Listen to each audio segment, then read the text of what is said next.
Show? Tá. Boa noite, minha gente. Tudo bem com todo mundo? Para quem não me conhece, eu sou a Dineide Nolasco, falo de Recife. Sou psicóloga, psicoterapeuta de MDR há 16 anos. E nós temos esse projeto que eu denominei Compartilhando a Minha Prática, que acontece uma vez por mês, geralmente com as colegas MDRistas, que elas vêm aqui para compartilhar um caso interessante que elas estão atendendo ou que elas tenham atendido, evidentemente com a permissão por escrito do paciente, ok? Só que hoje nós mudamos um pouquinho o foco do compartilhando a minha prática, porque eu conheci Lauana e fiquei muito interessada com a área que ela trabalha.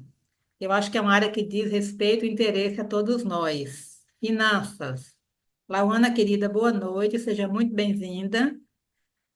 Deixa eu dizer aqui para o povo Boa que noite. Boa noite, Adneide. Boa noite, pessoal. Tudo bem com vocês?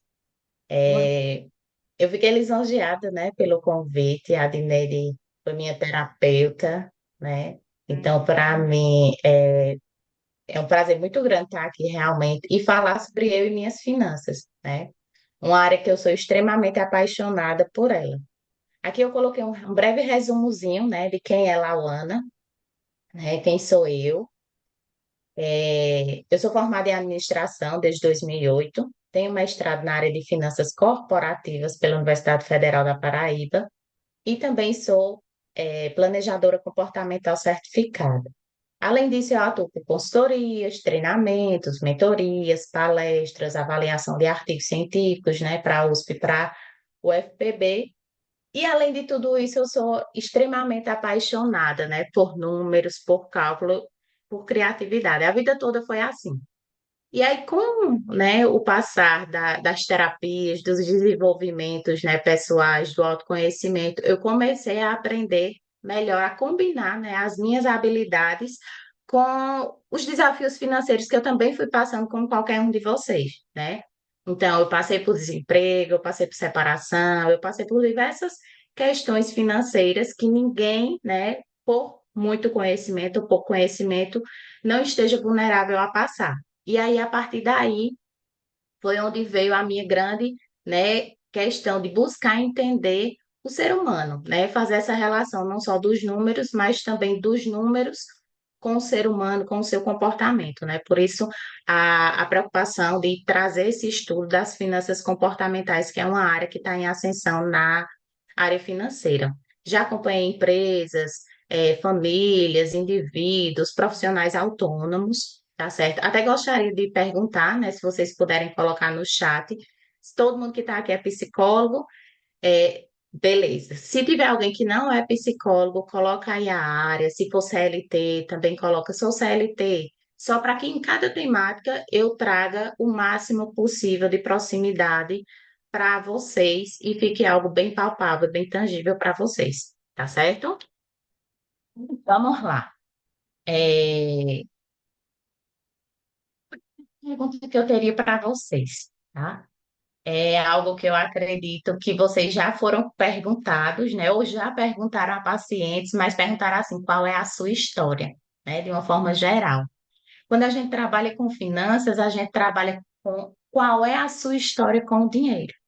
Então, eu queria começar essa noite, né? Trazendo para vocês essa perspectiva, né? Que vocês tragam essa reflexão para a gente seguir durante essa palestra, né? Essa conversa, esse bate-papo com vocês. Qual é a sua história com o dinheiro? E aí, quando a gente fala qual é a sua história com o dinheiro, é desde a infância mesmo. Por quê?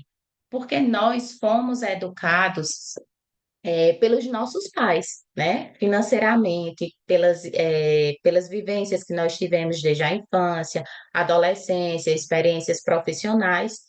E hoje, como adultos, o que que acontece? Nós somos educados a partir do momento em que a gente procura uma ajuda de um profissional como eu, né, para estar orientando nas melhores tomadas de decisão, associada a você quanto ser indivíduo, né, e o que você busca de qualidade de vida, tá? Então, assim, eu queria que vocês trouxessem, né, para a mente de vocês essa pergunta, né, qual a sua história com o dinheiro, e traga também aquelas dificuldades que vocês sentem hoje, né? Eu vi aqui que a maioria colocou que é psicólogo, então a dificuldade que você tem hoje, né, quanto psicólogo, ao lidar com o seu dinheiro de forma pessoal, como também do seu consultório, que é a sua empresa, tá? O seu Prolabore. Porque o que acontece muito é que vocês, na faculdade, são orientados a ser bons psicólogos, mas não bons empreendedores. E aí, à medida que vocês atendem, que vocês colocam a clínica de vocês, vocês se tornam empreendedores e aí a gestão ela funciona, né, de forma diferente. Eu até li um artigo sobre finanças para psicólogo e dizia assim: ninguém nunca na faculdade nos ensinou como Freud, ou tantos outros estudiosos ganharam dinheiro, né, com a sua psicologia. Então, é nesse sentido, tá, que eu quero que vocês tragam hábitos que vocês têm hoje, desafios que vocês têm hoje com o contexto realmente histórico de vocês com o dinheiro. A segunda, né, questão que eu gostaria de trazer para vocês é essa, né? O que você sente, certo? Quando você pensa em dinheiro. Então, o que é que vocês sentem quando pensam em dinheiro? Vocês ficam ansiosos? Vocês se preocupam com o futuro? Vocês não gostam de pensar em dinheiro? É, Vivian colocou aqui, né? Eu não tenho problemas com finanças, né? Mas atendo às pessoas que têm, né? E quantas pessoas não têm? E o quanto a gente percebe, né? Que a temática ela traz um adoecimento mental, né, para as pessoas. Por isso que a minha área, né, que eu venho me aprofundando cada vez mais, que é as finanças comportamentais, a gente traz, não tomamos, né, como diz assim, não tomamos o papel do psicólogo, mas buscamos entender cada indivíduo como ser único financeiramente também, tá? Então, nesse sentido, o que é que você sente em relação ao dinheiro? Então, Vivian, por exemplo, quando atende essas pessoas que têm problemas com finanças, pode trazer essas perguntas que eu trouxe, Vivian. Qual a sua história com dinheiro? Como é que você se sente ao falar de dinheiro? Se a gente parar para pensar, em todo momento a gente está falando e tomando decisões relacionadas ao dinheiro. O que comprar, o que pagar, o que guardar, o que está necessitando, vai na feira, dá no orçamento, não dá no orçamento, cobra do paciente, cobra esse valor, não cobra esse valor, né? Se vocês puderem também colocar aqui, todas vocês conseguem cobrar do cliente tranquilamente, falar de dinheiro com o seu paciente? Exatamente, Adneide. E quando não pudermos mais atender como autônomos, né? Então, isso é uma preocupação quando diz aí o que você sente quando pensa em dinheiro. A aposentadoria, por exemplo, como será? Porque vocês são o capital humano, né? E a força geradora do dinheiro. E aí, quando vocês não puderem mais atender como autônomo, o que é que vão fazer, tá? Então, nesse sentido, eu trouxe para vocês uma relação que a gente faz, tá? A conversa ela é bem rápida, né, devido ao tempo, mas a gente faz muito essa relação nas finanças entre comportamento e dados financeiros. Hoje nós não só olhamos para os dados financeiros, né? Vocês, quanto psicólogos, percebem que nós temos o sistema um e o sistema 2, né? O emocional e o racional. E nas finanças, 95% a gente age pelo emocional, tá? Consequentemente, a parte racional, ela fica, né, um pouco esquecida. E aí, quando a gente fala desse racional esquecido, é dos dados financeiros, tá?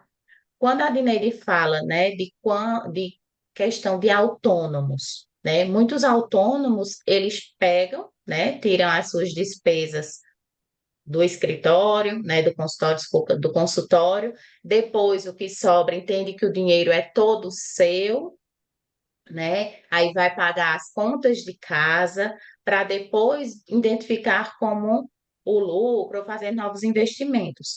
Porém, não é bem assim que funciona, tá? Toda a entrada, né, que a gente vai trazer aqui, como alguns temas, né, que eu vou falar com vocês sobre receitas, despesas fixas, despesas variáveis, Prolabore, fluxo de caixa, que são conceitos básicos financeiros que são importantes para vocês, eles vão trazer um reflexo do seu comportamento, tá? Do seu comportamento como gestora financeira do seu consultório e do seu comportamento quanto gestora financeira das suas contas pessoais, tá? Acredito que em algumas temáticas, né, vocês, com alguns pacientes, podem até falar da escrita terapêutica. Para a gente faz um diário financeiro, que é realmente contar sobre aqueles números, contar sobre aquelas receitas e os gastos, certo? Esse comportamento, ele traz essa reflexão, né? Essa frasezinha assim que eu acho muito importante, né? Que os dados eles não mentem. Acredito que muita gente já ouviu falar sobre isso, né? Que os dados eles não mentem, mas eles refletem.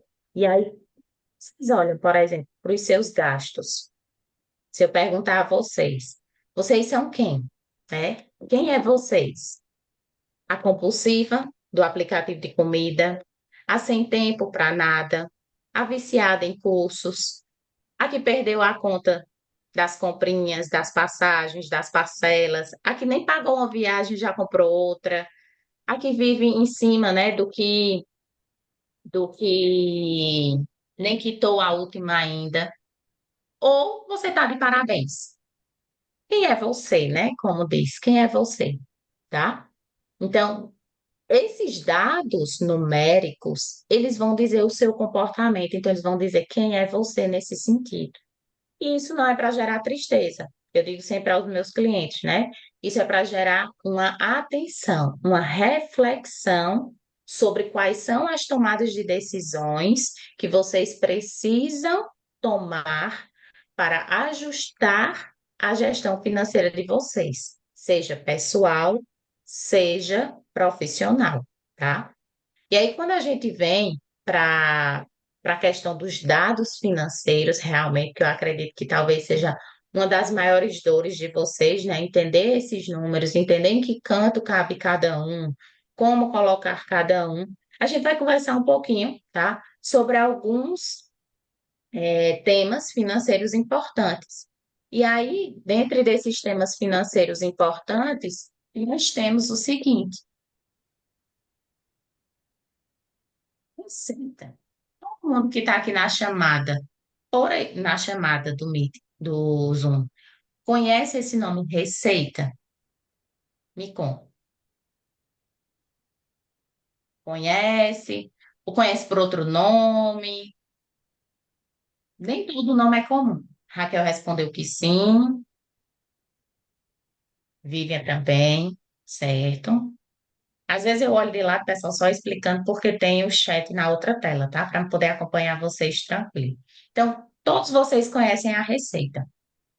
Só que aí vocês embaixo vão perceber que eu coloquei receita fixa e receita variável.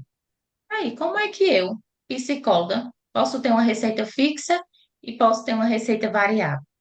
A minha receita não é só variável, não? Diante dos meus atendimentos, diante dos meus pacientes. É aí que entra, né, que a Dineide falou, né? Quando eu ficar autônoma, ou quando eu não ser mais autônoma, como é que vai ser isso, tá? Então, vocês, quanto receita fixa, vocês têm um teto que cada uma de vocês vai poder alcançar. O que a Dineide alcança não é a mesma coisa que a Alcione alcança, não é a mesma coisa que Missy alcança, não é a mesma coisa que Marcos alcança.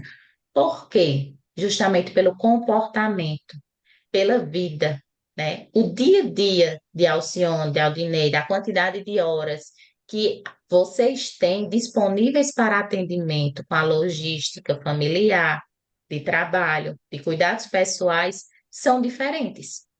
E vocês têm um fator limitante chamado hora.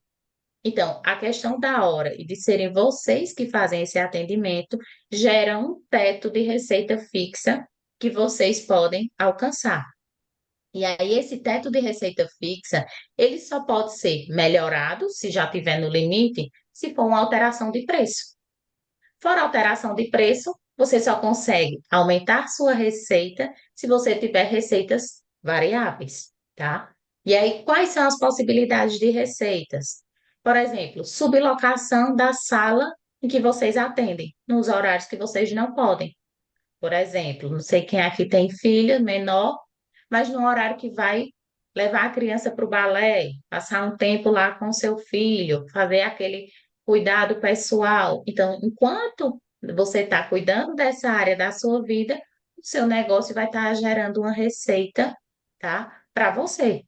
Então, isso é uma possibilidade de receita adicional além do seu atendimento. Outras coisas que vêm surgindo, as mentorias, os cursos, ferramentas que vocês desenvolvem, que podem ser vendidas, que podem ser aprimoradas, treinamentos, o próprio fixo, ele também pode ser vocês fazerem pacotes de sessões com preços que sejam atraentes para os pacientes de vocês, tá? E pedir um pagamento antecipado para garantir aquela vaga, né?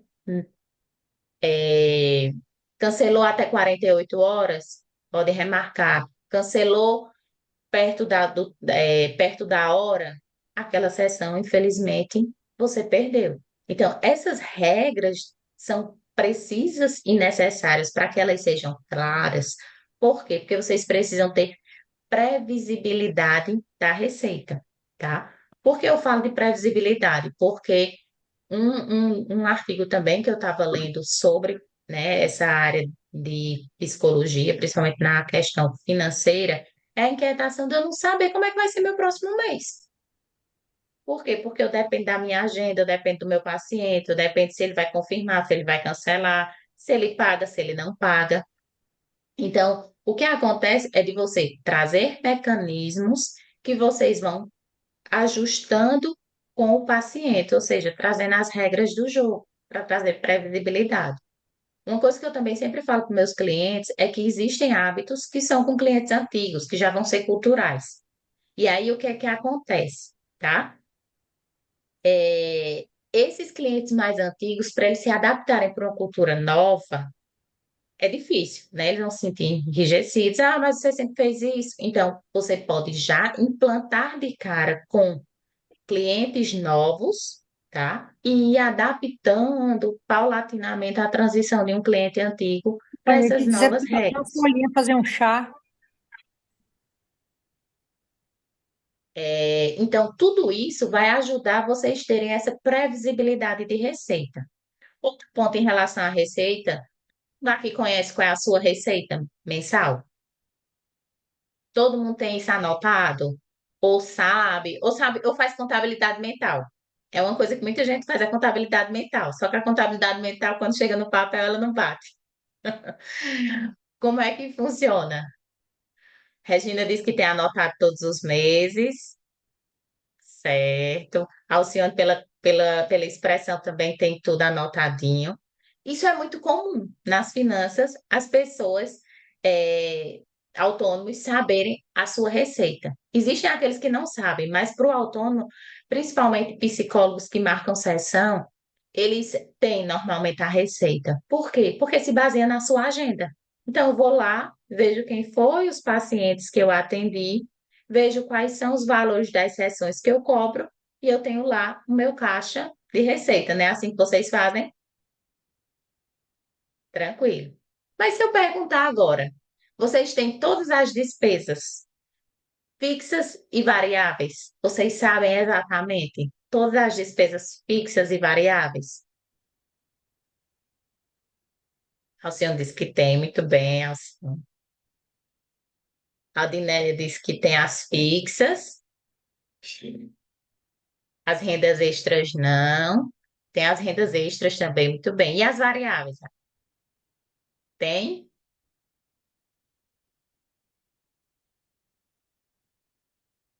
Regina disse que se baseia pelo extrato bancário e faz o controle de entradas e saídas. Regina, e quando vem aquele Pix que vem no nome da pessoa e a gente não sabe mais de que foi?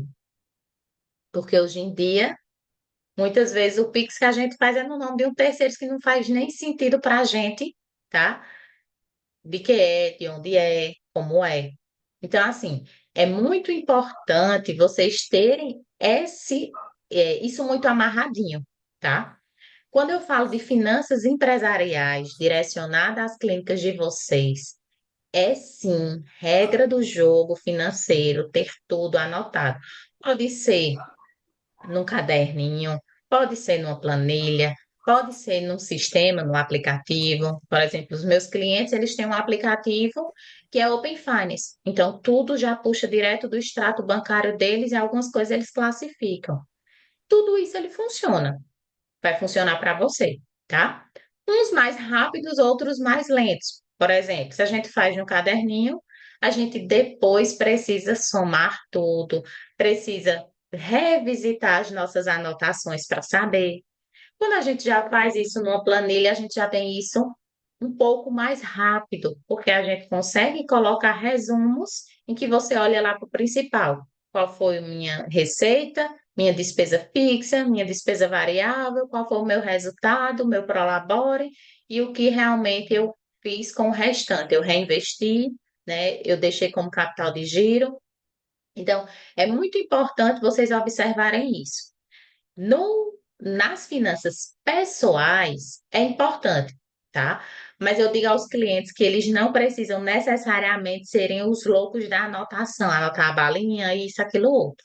Mas você precisa conhecer a sua estrutura de consumo, tá? E quando a gente fala dessa estrutura de consumo, inicialmente, quem não tem, não conhece, precisa sim anotar até a balinha, até a doação que faz, tá? Pelo menos por 6 meses. Por que por 6 meses? Porque vocês vão ter aí um período de variação, como a Dineide falou, né? Que dezembro e janeiro é fraco, porque todo mundo quer saber das festividades, de tirar férias, ninguém quer, acha que tá todo mundo de boa, ninguém tá precisando aí, né, do autoconhecimento, de estar tranquilo. Então, todo mundo acha, né, que vamos deixar para o momento que comece a vida, como muita gente diz, né? Às vezes até depois do carnaval, tá?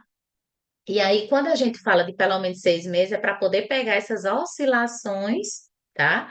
De informações, de ciclos que o ramo de vocês tem, tá? Depois que vocês fazem isso das finanças pessoais, e aí vocês conhecem, tá? O perfil de consumo de vocês, tá? Se a estrutura de gasto de vocês pessoais é mais despesas fixas, é mais despesas variáveis, qual é a estrutura? Por quê? Porque a forma como eu vou tomar a decisão, ela traz diferença, tanto na captação da receita, como na alocação do recurso, tá? Quando eu tenho uma despesa fixa muito alta, eu sou obrigada a sempre ter uma receita fixa alta. Porém, quando eu tenho uma receita, uma despesa variável mais alta, é mais fácil com que eu ajuste essa receita, ou seja, substitua itens, mude hábitos, né? Corte coisas quando necessário e ajuste para a minha receita possível, tá? Então, é muito importante quando vocês olharem para as despesas de vocês, olharem minha estrutura hoje de consumo nas despesas é mais fixa ou é mais variável? A partir daí, vocês vão começar a perceber o que necessariamente vocês precisam fazer, tá? Para viver, eu digo sempre, um degrauzinho abaixo. A tendência é quando a gente vai aumentando nossa receita, a gente vai subindo o degrau da despesa. Só que sempre tem que estar um degrau abaixo. Vocês que têm anotado a receita de vocês, já traçaram dados estatísticos? Exemplo, mínimo, média e máximo. Alguém já calculou a menor receita que você já teve no mês, a receita média que você teve no ano, né, no período, e a máxima? Então é importante fazer, tá? Por quê? Quando eu só pego a oscilação, eu vou entendendo. Quando eu pego o mínimo, eu sei ali qual é o meu pior cenário. Meu Deus, só faturei 5.000. Então eu vou entender qual é o meu pior cenário ali. E eu vou saber o quanto a minha despesa ali suporta, melhor, quanto aquela receita ali suporta as minhas despesas. Se ela não suportar, eu vou ter que entender que os meus melhores meses eu vou ter que fazer reservas para esses piores ou buscar estratégias para que nesses meses mais fracos eu corte algumas despesas ou ainda busque outras fontes, como rendas extras que comentaram aqui, tá? Quando eu traço a média, o orientado ainda não é se basear na média, tá? O melhor cenário é você pegar 75% do valor da média, tá? Por quê? Porque ali você ainda está deixando uma margem para que, se acontecer alguma coisa que fuja da média, você resolva. A máxima ela não serve para quê, então? A máxima serve para você entender a sua capacidade. Ah, eu cheguei nisso. Chegou nos meus limites de horário, foi porque a minha agenda ela estava cheia, a minha agenda ela estava lotada e aí eu cheguei nesse máximo, ou esse máximo que eu cheguei ainda tinha vagas na minha agenda. Então, se tinha vagas na minha agenda, eu consigo ainda aumentar esse máximo. Mas se eu já estou no máximo e a minha agenda estava no limite cheia, então eu preciso procurar outras fontes variáveis que não dependam necessariamente do meu horário, ou reavaliar o valor da minha consulta. Até agora, a linguagem está fácil? Ok. Vamos seguindo aqui, tá? Para as dívidas, né? Eu coloquei até uma bomba aí que eu acredito que quem atende endividado deve pegar, né, justamente pessoas que estão emocionalmente doentes por dívida, né? Não é só pela receita, não é só pelas despesas do cotidiano, e sim pelas dívidas, né? Principalmente quem atende casal, né? Quando chega um casal, às vezes foi uma pessoa que contraiu a dívida, não foi a outra se sente penalizada porque está suprindo a irresponsabilidade de outro, tá? Então, é preciso a gente entender que dívida não é só aquilo que está atrasado, tá? Dívida não é só o que está atrasado. Dívida é tudo aquilo que nós devemos por algo que nós consumimos. Não sei se você já tinha ouvido essa explicação, porque muita gente chega para mim quando chega e diz assim: Ó, mas eu não tenho dívida, não sou endividada, não. Mas tem parcelas no cartão de crédito, tem financiamentos, tá? Então, o que acontece é você entender que dívida é o que você já comprou e você tem para pagar, tá? Então, pode ser financiamentos, empréstimos, cartão de crédito e até mesmo contas atrasadas, tá? Essa questão das contas atrasadas, elas são muito importantes vocês entenderem qual é o montante. Não sei se tem aqui alguém, não vou fazer essa pergunta, porque muita gente fica constrangido, tá? Mas se tiver no sentido de dívida, não é se desesperar, tá? E querer quitar logo na hora, tá? Eu digo isso porque na minha adolescência eu passei por isso, né? Eu tive uma crença familiar enraizada em mim, que o meu nome era tudo que eu tinha. E para estar com o nome limpo, né, eu fazia qualquer coisa. Inclusive, paguei duas dívidas na época, tá? E hoje, com os estudos que eu tenho, né, eu percebo que são as estratégias. Por quê? Porque você precisa continuar vivendo, você precisa continuar tendo saúde mental, tá? Para poder você resolver isso. Então, quando contrai uma dívida, exemplo, vou comprar um carro. As pessoas se preocupam se a parcela ela cabe no meu orçamento, mas não por quanto o carro sai para mim. E isso ela é muito importante, você saber por quanto o carro sai para mim. Se você não entender muito de taxa, só pega, por exemplo, e pergunta ao vendedor: quanto é à vista? X. Pega o valor da parcela e multiplica pela quantidade de parcelas que você vai pagar e subtrai. Aí você vai entender mais ou menos o quanto você vai estar aí pagando por esse bem, que normalmente é outro carro, tá? Então, nesse momento entra o que eu falei do comportamento. Então, será que realmente é necessário eu gerar esse desgaste para mim, gerar essa oneração para mim? Posso esperar algo futuro, em vez de trazer o futuro para o presente, tá? Porque nas finanças o que acontece bastante é que a gente traz coisas do futuro para o presente. Então, eu compro muitas vezes no cartão, e tantas vezes, porque se fosse hoje, eu não conseguiria comprar. E não necessariamente porque é uma vantagem comprar no cartão de crédito, seja por milhas, seja porque tem cartões de crédito que quando antecipa, eles dão desconto nas parcelas, né? Não sei aqui se vocês sabem, mas assim, por exemplo, Nubank, Inter, né? Tem políticas de antecipação de parcelas, e quando vocês têm essa antecipação de parcelas, vocês têm desconto. Aí é a hora que entra a nossa meta, a nossa estratégia. Por exemplo, comprei meu computador, é X. Perguntei à Samsung, ó, se eu comprar à vista é quanto? Se eu parcelar é quanto? Mesmo valor. Em quantas eu posso parcelar? Em 10 vezes. Eu já sabia que o meu cartão me permitia um desconto. Então, o que que eu fiz? Passei em 10 vezes no cartão, antecipei, tive o meu desconto e quitei o computador. Posso também fazer isso para gerar milhas? Posso, mas o importante sempre é que você tenha o recurso. No consultório, vou precisar fazer uma reforma no consultório. Eu não quero me descapitalizar total. Posso fazer isso parcelado? Posso, mas é importante que você tenha esse dinheiro reservado para caso aconteça algum imprevisto com nós autônomos, é adoecimento, né? O principal é um adoecimento, que aí a gente fica, né, incapacitante muitas vezes, e aí não vem receita, tá? E aí esse dinheiro que está aqui, ele vai resolvendo, que foi o que aconteceu com muita gente na pandemia.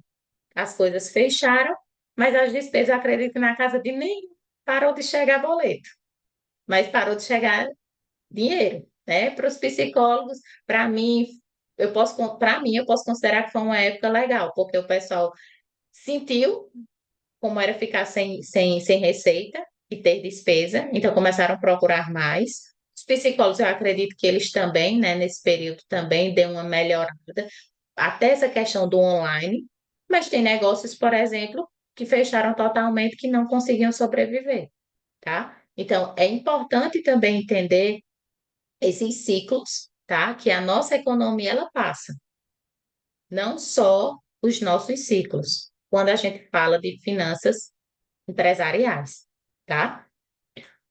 Coisa que tem aqui, né? Fluxo de caixa. Fluxo de caixa, né? Como a Regina colocou aqui, ela tem um livro caixa, né? Alcione anota tudo que entra, tudo que sai. E aí o fluxo de caixa é justamente isso. O que é fluxo? É o movimento.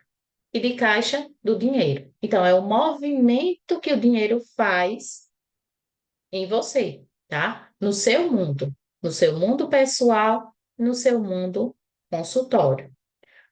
Porque, Laana, é importante ter um fluxo de caixa obrigatoriamente no consultório. Primeiro, você vai perceber, tá? Por duas formas, se o seu mês ele está se pagando. Então, quando você tira do fluxo de caixa o que você já tinha na conta, o que entrou foi suficiente para pagar? Porque eu vou falar no sentido do fluxo de caixa e não do extrato da conta bancária. Porque o extrato da conta bancária, ele traz o saldo do mês anterior. E aí, quando a gente olha para o final dele, se tiver positivo, a gente acha que o mês foi bom. Concordam? Só que na realidade a gente não sabe se o mês foi bom ou ele se pagou com o dinheiro que sobrou do mês anterior, tá?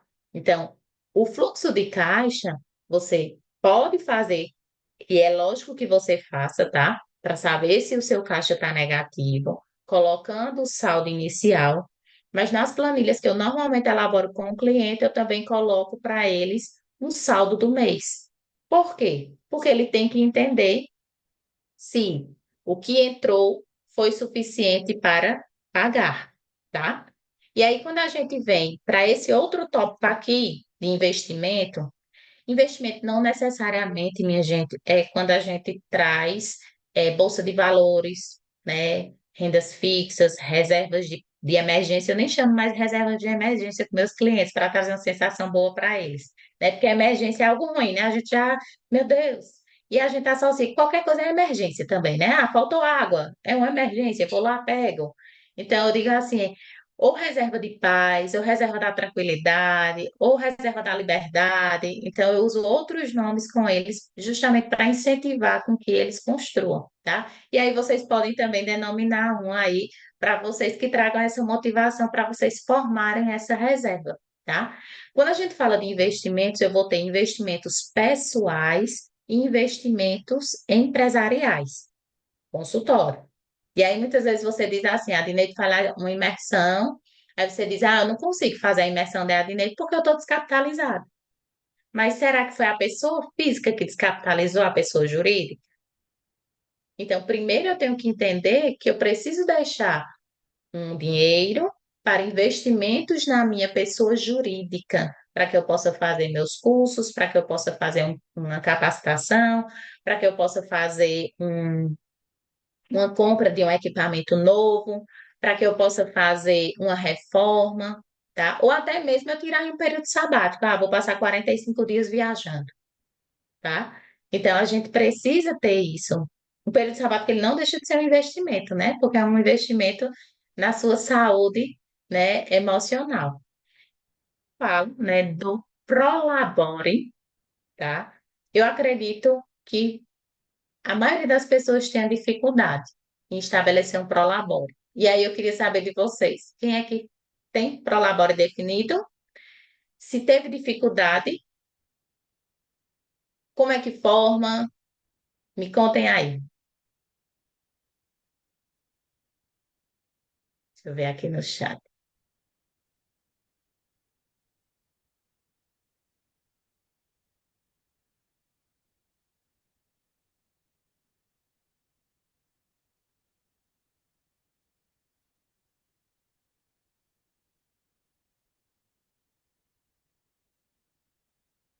A Alcione diz que não tem.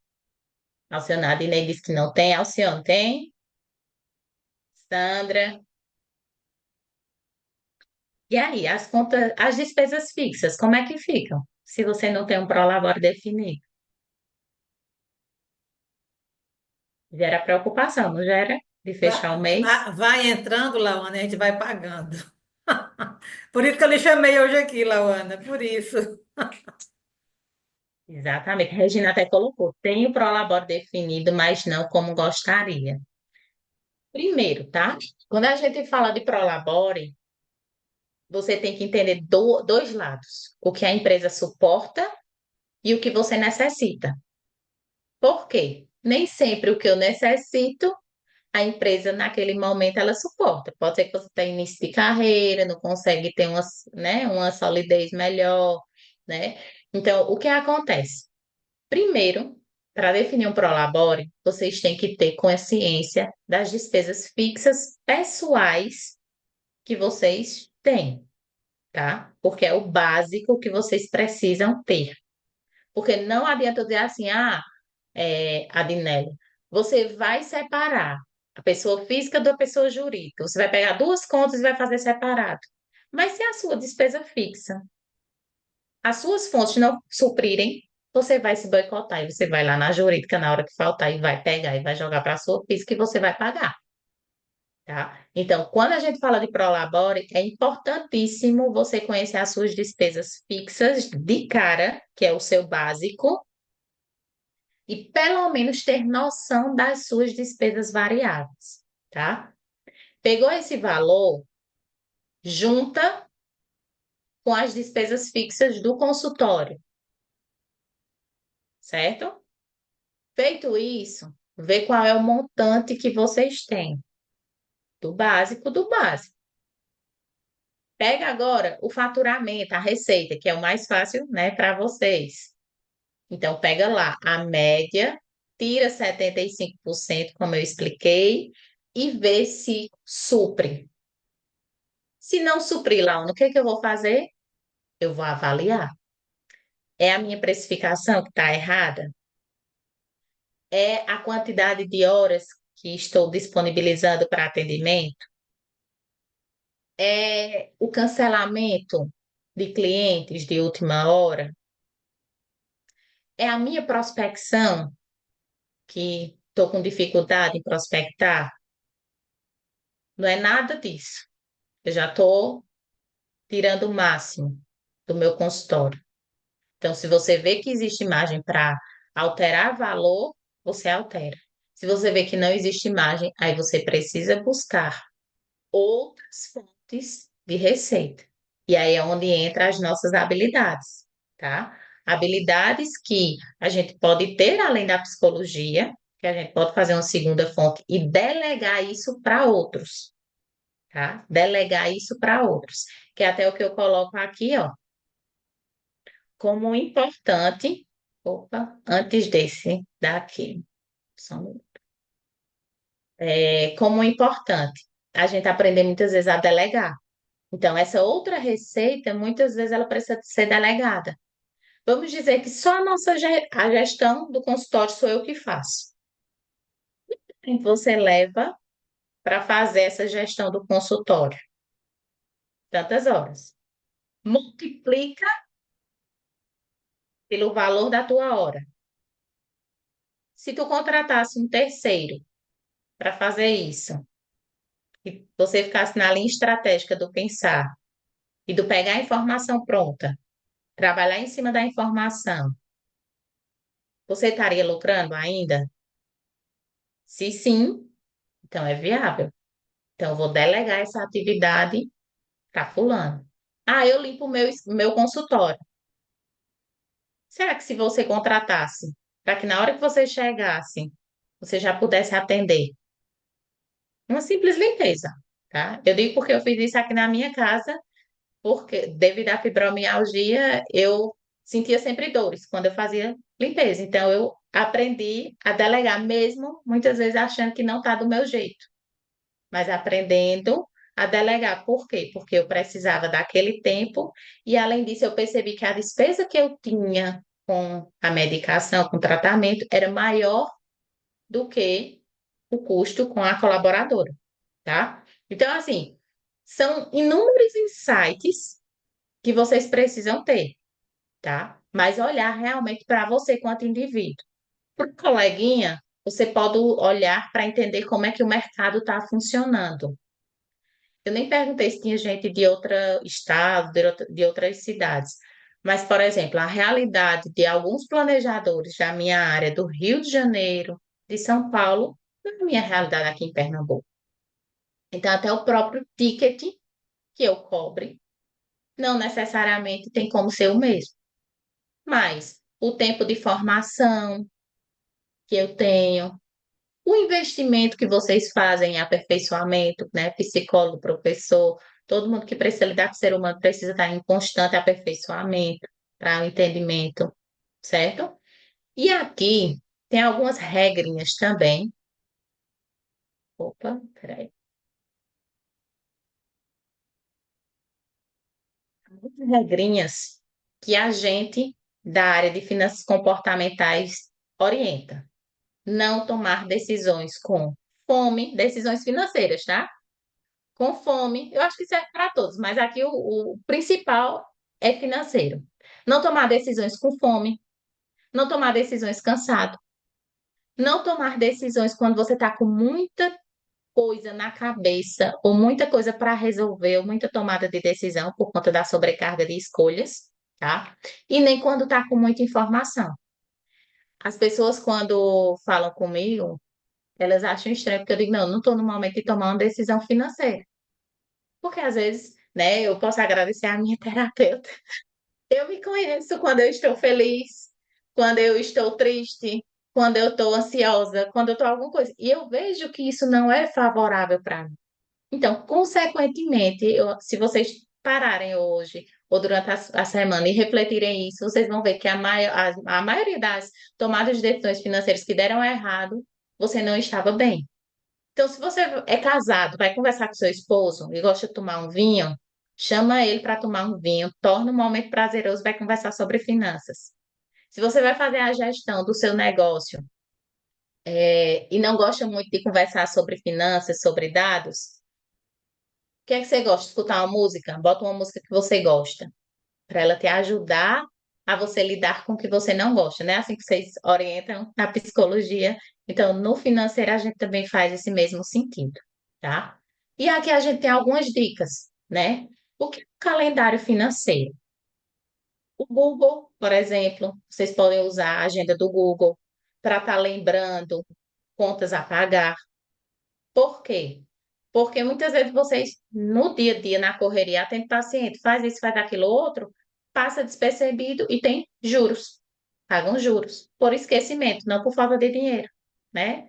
Vamos esquecer a falta de dinheiro. Por esquecimento. Então, o calendário ele pode ajudar isso. Da mesma forma que vocês também podem fazer isso para as receitas. Às vezes são tantos pacientes com datas diferentes, e aí um calendário financeiro ele também pode te ajudar nesse sentido. Você colocar lá um lembrete, digo do Google, porque chega no celular, então é uma ferramenta hoje que muita gente usa, tá? E ele vai te lembrar. Ó, preciso mandar uma mensagem para fulano. Isso é algo que também pode ser terceirizado. Vou contratar uma pessoa para cuidar da minha agenda, para estar enviando para fulano dados bancários, quanto falta e catalogar tudo isso, tá? Segunda dica, crie um grupo no WhatsApp. Então, se você tem dificuldade de registrar, a gente não tem mania de tirar foto de tudo, do que come, né, hoje em dia, de uma paisagem que a gente vê. Então, tira uma foto lá no grupo do WhatsApp do comprovante que você pagou, porque é como eu disse no início, às vezes você faz o Pix, pega o extrato, mas tem um nome lá que você não vai lembrar do que é. Então, faz um grupo lá, gestão financeira do consultório, gestão financeira pessoal, tira a foto dos comprovantes, coloca algum lembrete. Lá já vai ter até a hora. O dia nem precisa colocar, porque também vai ter a hora o dia que você tirou. Então, você só vai realmente pegar o valor e saber o que é, tá? Quando eu falo cumprir tempo, é esse exemplo que eu dei, né, da diarista, de ter uma secretária, de mudar, né, algumas coisas que você pode delegar e ter esse tempo como atendimento. Uma coisa para quem é compulsivo em compra, né? Ou até mesmo de coisas que lhe instigam consumo, é deixar de seguir, principalmente no Instagram, porque tudo que aparece muito, a gente acaba tendo muito desejo, tá? E por fim, contrate, né, um profissional para te ajudar, porque a gente tem que, como todo profissional, vender o seu peixe. Eu até estourei a hora, mas, tá? A área de finanças hoje, ela é muito abrangente, muito abrangente. E quando vem para a área de finanças comportamentais, a gente tem inúmeras ferramentas, além dessas básicas que todo mundo conhece, que a gente estuda, né? Então, cada cliente eu olho para ele de uma forma diferente, individual, tá? Então, esses são os meus contatos, tá?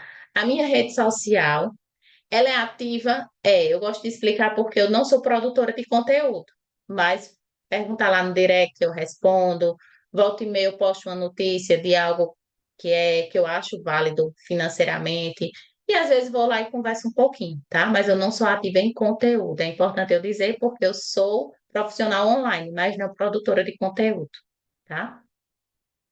E gostaria, né, de agradecer a todos vocês, né, por toda a atenção a Adneide pelo convite, né? E por mim, eu ficaria até a madrugada aqui conversando sobre esse tema, que acredito eu que vocês também ficariam, né? Sobre os temas que vocês gostam a noite inteira. Passo para a Adneide. Muito, muito obrigada, Ana. E o interessante é assim, né, gente? Tem coisa que a gente já sabe, mas como é bom ouvir de novo, né? Como é bom ouvir de novo. Um detalhe simples, em vez de eu fazer a faxina, eu vou gastar um tempo com alguma coisa assim mais braçal, mais burocrática, chama alguém para fazer. E gastar aquele tempo estudando, preparando o curso, lendo, cuidando dos prontuários dos pacientes e por aí vai. Mas eu queria abrir um pouquinho para alguém que teve algum comentário, alguma dúvida, alguma pergunta. Quando eu coloquei aquela história lá, Lauana, de quando a gente não puder trabalhar mais, eu escuto muito isso, assim, às vezes, de colegas que são minhas pacientes, assim, eu já estou com 70 anos. Então, estou mais perto de parar, mas eu não posso parar ainda. Eu não tenho uma reserva financeira que eu possa parar ainda, entendeu? E todas nós temos, Exatamente. né, uma certa preocupação com isso, especialmente quem já está mais para o lado de lá, né, da linha, enfim. Mas aí, meninas e meninos, né, Regina, quer falar alguma coisa? Espacinho aberto para nós. Quero sim. Boa noite. Boa noite, Lauana, Boa Adneide, todas Boa as noite. colegas. Parabéns. Eu estava esperando assim ansiosamente por essa palestra, porque esse é um assunto que eu gosto muito. E como a Dineide falou, a gente não tem tempo, né, para pensar sobre isso, e a gente vai fazendo do jeito da gente. Eu já tive, assim, algumas oportunidades, eu tenho um amigo que é economista, que me ajuda de vez em quando, e eu gosto muito de ler sobre isso, né, gosto do Ser Base, né, mas hoje eu não tenho mais tempo, né, assim, para estar lendo, e eu até gostaria de sugerir aqui, não sei se a Dineide vai falar sobre isso, mas se você pode fazer uma consultoria coletiva aqui para nós psicólogas, porque eu tenho interesse, tenho me esforçado bastante, vejo assim que eu já caminhei um pouco, né? Quando você falava aí, muitas coisas eu já faço, já delego, não limpo mais casa, não perco tempo com coisas que não me traz dinheiro. Eu faço as contas, né? Por exemplo, assim, aqui onde eu moro é R$ 200 para uma faxina. E eu cobro R$ 250 o valor da minha sessão. Então, assim, é um dia inteiro a moça trabalhando, eu Eu fico já com tenho pena, ainda pago 50 um aí, né? pouquinho para ela, ainda pago um pouquinho a mais porque eu fico com pena, porque eu acho que é muito pouco o trabalho que ela faz, né? Então, eu já mudei muitas coisas, eu procuro anotar, vou até te mostrar aqui como que eu faço. Claro que eu preciso atualizar, né? Olha como que eu faço. Eu anoto em azul as receitas, Certo. em vermelho as despesas e as transferências que eu faço para a poupança, eu coloco uma cor diferente, né? Durante o mês. Mas eu gostaria de ter Excelente, uma viu? Essa planilha para estratégia das trabalhar. cores diferentes. Oi? Excelente você usar essas cores diferentes, porque nós somos muito visuais. Então, isso, mesmo que você não veja o número, mas se você vê muito vermelho, você já gera preocupação. Se você vê muito azul, você já sente algo bom. Sim. Isso é E legal. geralmente eu coloco no lilás, assim, as transferências que eu faço para poupança ou para algum investimento, né? Que também me dá uma estimulada, assim, quando eu olho.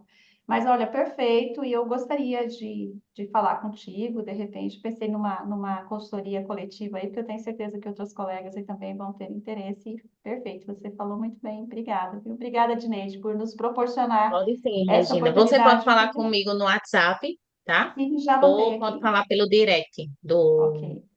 do Instagram. E quem não conseguiu pegar o WhatsApp, no direct no meu Instagram, o link vai direto pro meu WhatsApp. É só você dizer, foi da palestra, porque aí o atendimento hoje eu delego. Então, mas aí quando fala que é da palestra, eu já sei o que é, eu já tomo para mim, porque aí eu já tenho o filtro de quem é a informação e aí eu sei tratar melhor, tá? E eu estou registrando aqui a ideia, Regina, da consultoria coletiva, tá? Vamos ver como é que a gente pode colocar isso em prática. Alcione, obrigada, Regina.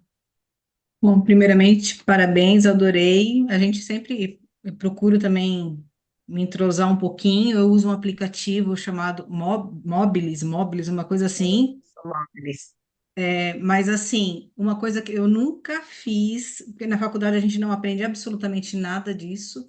Eu Uhum. nunca separei consultório e pessoal. Para mim tá tudo tá assim, no aplicativo tá separado. As contas do consultório, né? Conta médica, alimentação, tal. Mas eu nunca separei, nunca pensei nisso de reservar. Ah, esse dinheiro tem que ficar guardado do consultório, né? Então, assim, por mais que eu tente me organizar, eu me desorganizo, mesmo usando aplicativo, né? Porque a gente realmente não aprende isso e Porque isso, Alcione, é comportamental. Isso aí entra no comportamental, entendeu?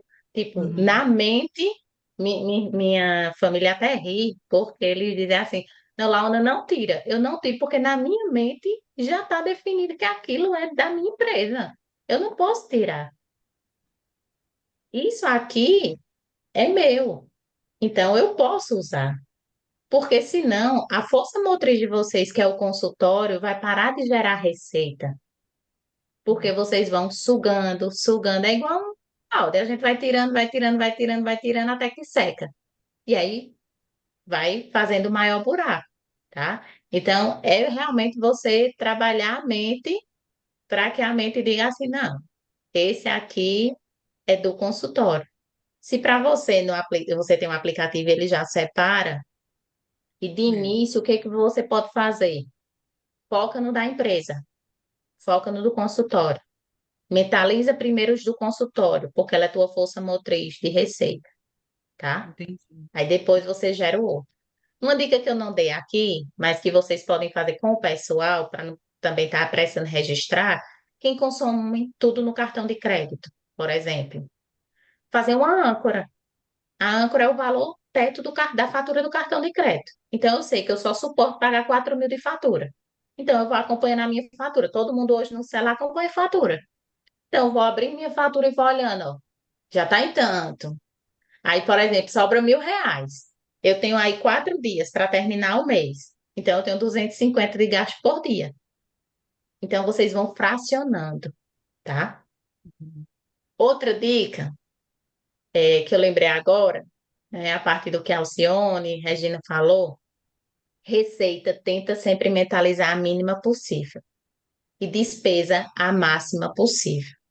Quando você quer alcançar uma receita grande, se eu disser assim, vocês têm que faturar 30.000, vocês vão dizer, vou conseguir isso não. Mas se eu quebrar essa receita em micro metas, vai ser palpável para a mente de vocês, certo?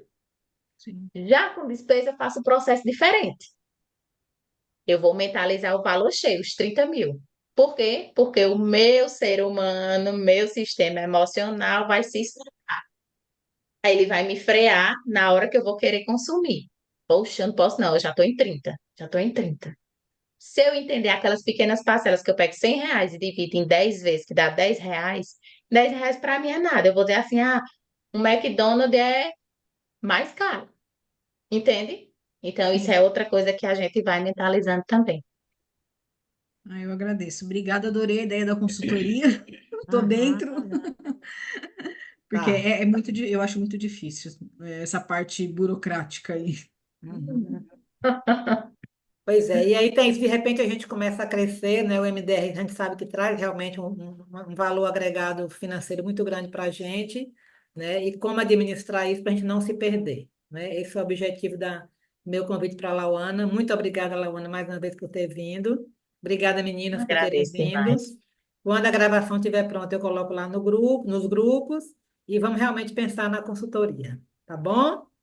Obrigada. Boa Tranquilo, minha gente. noite e Gratidão. Obrigada, Em até qualquer uma gente. coisa próxima. podem falar, viu? Um abraço. Tchau. Obrigada, Outra. tchau, tchau. Tchau.